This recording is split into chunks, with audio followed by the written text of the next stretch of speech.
ሰላም እንዴት ናችሁ? ውድ የዩኒክ ስፖርት ዩቲዩብ ቻናል ቤተሰቦች የባየር ሊቨርኩሰኑ አሰልጣኝ ስፔናዊ ዣቪ አሎንሶ በሪያል ማድሪድ በጥብቅ እየተፈለገ መሆኑ ተሰምቷል። በባየር ሙኒክ በመጫወት ላይ የሚገኘው ሃሪ ኬን ወደ ፕሪሚየር ሊግ ክለቦች በመመለስ በአሊን ሽረር የተያዘውን የፕሪሚየር ሊጉ የበርካታ ጎሎች ባለቤትነት ሪከርድ ማሻሻል እንደሚፈልግና ይህን ተከትሎ በርካታ ክለቦች ከተጫዋቹ ጋር ንግግር መጀመራቸው ተነግሯል። የተጫዋቾች ጉዳት የማያጣው አርሰናል ቡካዮ ሳካ ከጉዳት ቢመለስም የጋብሪኤል ማጋሊሽና ጀሪን ቲምበር ጉዳት ሌላ ራስ ምታት ሆኖበታል። ወደ እናንተ የምናደርሳቸው መረጃዎቻችን ናቸው። ትኩስ ስፖርታዊ መረጃዎችን ለማግኘት ዩኒክ ስፖርት ዩቲዩብ ቻናልን ሰብስክራይብ በማድረግ ቤተሰብ እንድትሆኑ እንጋብዛለን። ወደ ቀዳሚው መረጃችን ስናልፍ የባየር ሊቨርኩሰኑ አሰልጣኝ ስፔናዊ ዣቪ አሎንሶ በሪያል ማድሪድ በጥብቅ እየተፈለገ ነው። በባለፈው ዓመት የቡንደስሊጋውን ዋንጫ ከባየር ሙኒክ በመንጠቅ የግሉ ማድረግ የቻለው ዣቪ አሎንሶ በዘንድሮው የውድድር ዓመት በቡንደስሊጋው የደረጃ ሰንጠረዥ ከባየር ሙኒክ በመቀጠል ሁለተኛ ደረጃ ላይ ይገኛል። ወጥ የቡድን አጫዋወትና ጎል ማስቆጠር የሚችል ቡድን መስራት የቻለው ወጣቱ አሰልጣኝ ዣቪ አሎንሶ በሪያል ማድሪድ የካርሎ አንቸሎቲ ምትክ ለማድረግ በጥብቅ እየተፈለገ መሆኑ ተሰምቷል። ሪያል ማድሪድን በማሰልጠን ላይ የሚገኙት ካርሎ አንቸሎቲ ለ2026 የዓለም ዋንጫ የብራዚል ብሔራዊ ቡድንን እንዲያሰለጥኑ ጥሪ የቀረበላቸው ሲሆን ጥያቄውን በመቀበል የብራዚል ብሔራዊ ቡድንን የማሰልጠን ኃላፊነቱን የሚቀበሉ ከሆነ ዣቪ አሎንሶ የእሳቸው ምትክ ሊሆን እንደሚችል መረጃዎች እየወጡ ነው። ምንም እንኳን በክለቡ ውጥረት ውስጥ የገቡት አሰልጣኝ ካርሎ አንቸሎቲ በሪያል ማድሪድ ፕሬዝዳንት ፍሎሬንቲኖ ፔሬዝ በኩል ከኃላፊነታቸው እንደማይነሱ ማረጋገጫ ያገኙ ቢሆንም ከብራዚል ብሔራዊ ቡድን የቀረበላቸው ጥያቄ ሳያጓጓቸው እንዳልቀረ ጎል.ኮም አስነብቧል። በሪያል ማድሪድ ክለብ የመሰልጠኛ ቦታ ቡና ሲጠጡ የታዩት አሰልጣኝ ካርሎ አንቸሎቲና የሪያል ማድሪዱ ፕሬዝዳንት ፍሎሬንቲኖ ፔሬዝ ጣሊያናዊ አሰልጣኝ በሎስ ብላንኮቹ ቤት ያለው የአሰልጣኝነት ቦታ ለማንም አሳልፈን የምንሰጠው አይደለም ሲሉ በቀጣይ ውድድር ዓመት አሰልጣኙ እንደሚቀጥል የሚያረጋግጥ ንግግር አድርገዋል። ይሁን እንጂ በባየር ሊቨርኩሰን ድንቅ ጊዜ እያሳለፈ ያለው ስፔናዊ አሰልጣኝ ዣቪ አሎንሶ በቅርቡ ወደ ማድሪድ በመምጣት የካርሎ አንቸሎቲን ቦታ እንደሚረከብ ተዘግቧል። ዣቪ አሎንሶ ወደ ስፔን በመምጣት የካርሎ አንቸሎቲ ተተኪ ይሆናል የሚለው ጭምጭምታ በስፋት እየተዘዋወረ ቢሆንም አሰልጣኙ ከባየር ሊቨርኩሰን ጋር ተጨማሪ 1 ዓመት የሚያቆይ ውል መፈረሙ ይታወሳል። ሪያል ማድሪዶች ዣቪ አሎንሶን የሚፈልጉት ከሆነ ለባየር ሊቨርኩሰን የውል ማፍረሻውን በመክፈል ወደ ሳንቲያጎ ቤርናቦ እንደሚያስኮበልሉት ይጠበቃል። ጣሊያናዊ አሰልጣኝ ካርሎ አንቸሎቲም ከሪያል ማድሪድ ጋር እስከ 2026 የሚያቆይ ውል አላቸው። ይህ ውል ሳይጠናቀቅ በምን መንገድ የብራዚል ብሔራዊ ቡድንን ለማሰልጠን ድርድር ውስጥ ይገባሉ የሚለውን ወደፊት አብረን የምንመለከተው ጉዳይ ይሆናል።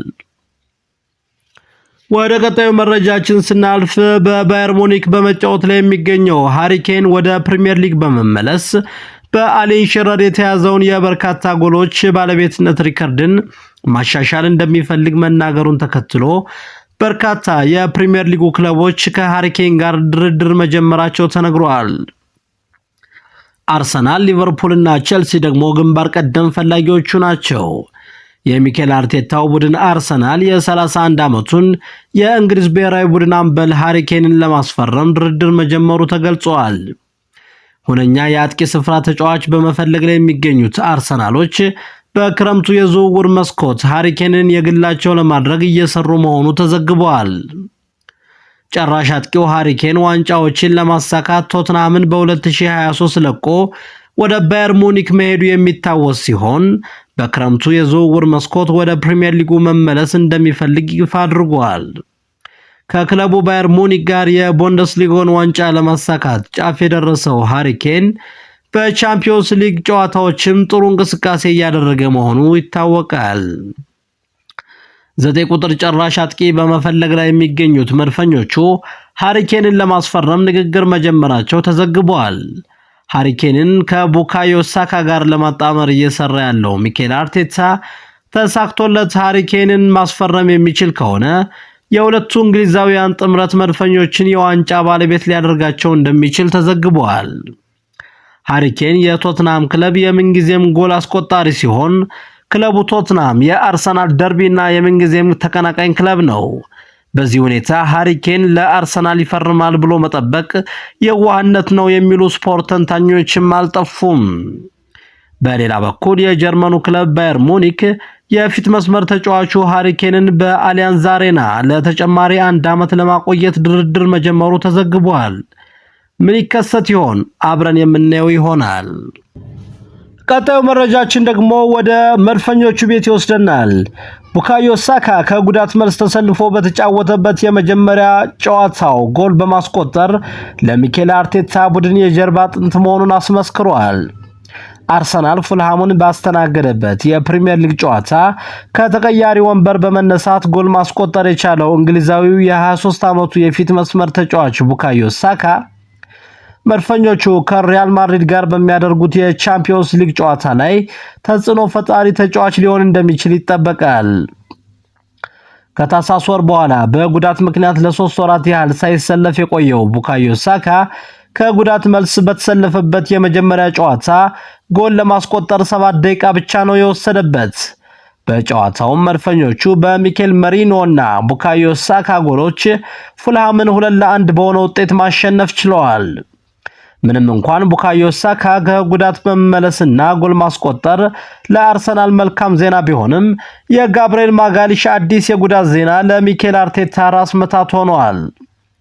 ጋብርኤል ማጋሊሽ አርሰናል ከሪያል ማድሪድ ጋር በቻምፒዮንስ ሊግ ግማሽ ፍጻሜ ለሚያደርገው ፍልሚያ የመድረሱ ነገር አጠራጣሪ ነው ተብሏል።